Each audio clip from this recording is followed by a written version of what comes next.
zati yaga zijjo nyingi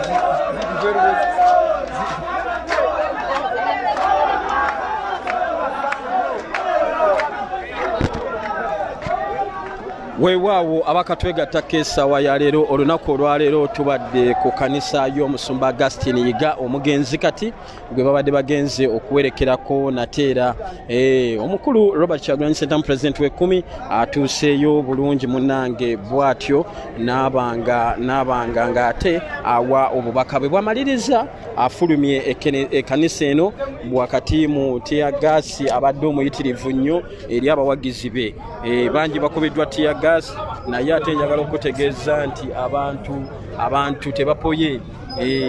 abantu basigadde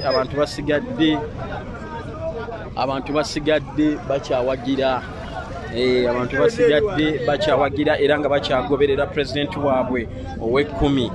Munange obubaka bubadde bw'amaanyi nnyo, live zaffe jaziraba ze tubadde mabegaawo omukulu ono bwawadde obubaka bubadde bw'amaanyi nnyo bwawadde naddala eri abasajja abali mu buyinza essaawa zino oba bannakyemalira abalowooza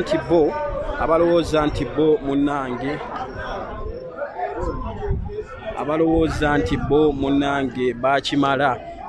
abajjukiza okuyimirira ku kigambo kyabwe kye bayogera mu ntandikwa nga bajja mu buyinza.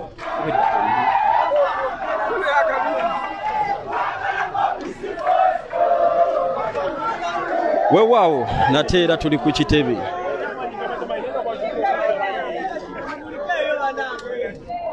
tutuuse nateera ku kitebe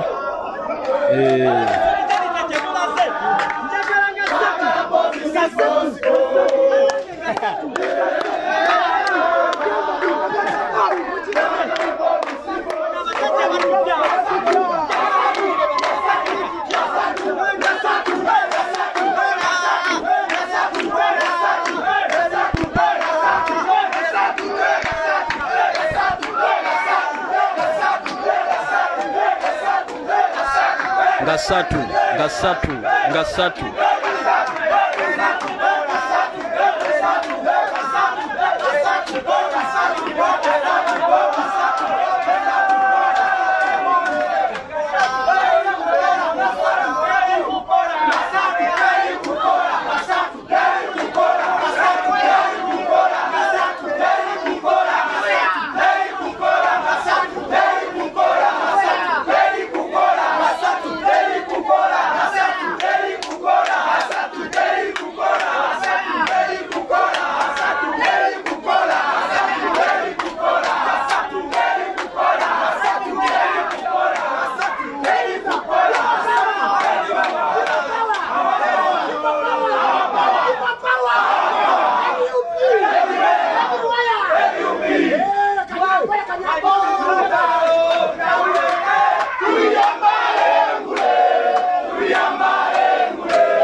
waliwo aboozizza tuvaawa message njirabye munange omukulembeze w'ekkumi Robert Kyagulanyi Ssentamu abadde ava kuwerekerako omusumba Augustine Yiga omugenzi kati wetubadde kawalaawo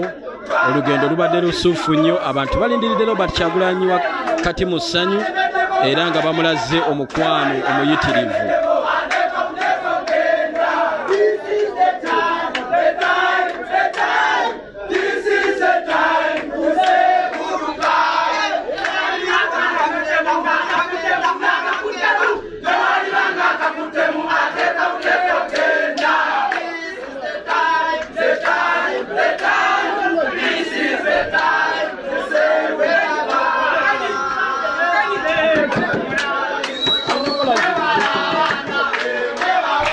weewaawo bakadde baffe nate katubasiibule olunaku olwaleero mwebale nnyo mwebalire ddala okubanga ate tubadde ffenna olunaku olwaleero timwebadde nnene omubadde Salongo Sematimba Bwegiire golabaawe oyo abaddeyo nga tukuweereza mwebale nnyo okutugoberera tubeeyanza ebbanga lyonna mwebale kutugoberera katono nnyo mukulu Bwegiire abageto TV abakatwegattako essaawa zino engeri gy'obadde mu kanisa munda ayitiremu ku principal ki byayogedde okutwaliza wamu ebigambo bya President Kyagulanyi bibadde byanjawulo ndowooza okusookera ddala watali kujubisa bujubisa nga munnamawulire akenenula ensonga ngamba teri agenda kuwa bubaka mu kuziika kwa Pastor Yiga bunaatuuka yadde okulingiriza obwa Kyagulanyi kubanga ebigambo bye bibadde byanjawulo nga bijjira mu bubaka obubuulirira kimu n'akyusa n'adda mu vazoni eya Bayibuli n'akyusa n'adda mu vazoni ey'okuyimba naye nga bonna bubaka obuwerekera Yiga bubaka obutegeeza abantu ebiri mu maaso kaseera kano kubigenda mu maaso mu ggwanga so oyinza okwesanga nti mu bigambo bye bibadde bingi naye okusingira ddala kyoyinza okwesanga nti kikutta abantu omubabiro kyekya mukulu Kyagulanyi okuwanjagira gavumenti ya wano ne mukyala Betty Kamya abadde amuli mu maaso nga gamwegese n'amulaga ekifaananyi ekiriwo nti kati kyekiseera abavubuka abato nabo bakwate entebe babeere n'okukkiriza babe n'amazima bwe kiba kisoboka babe nga bawaayo obukulembeze buno mu buyinza ekintu n'ekyo kikutte nnyo abantu omubabiro era ku sayidi y'ebyobufuzi ebigambo bya mukulu Kyagulanyi bibadde by'amaanyi nnyo nga buli omuntu kwali abadde ali ku live nga tayagala kolaki kuvaako so n'olw'ensonga eyo nga tukomekereza ebigambo mu kanisa ekisookera ddala mu kanisa embeera ebaddemu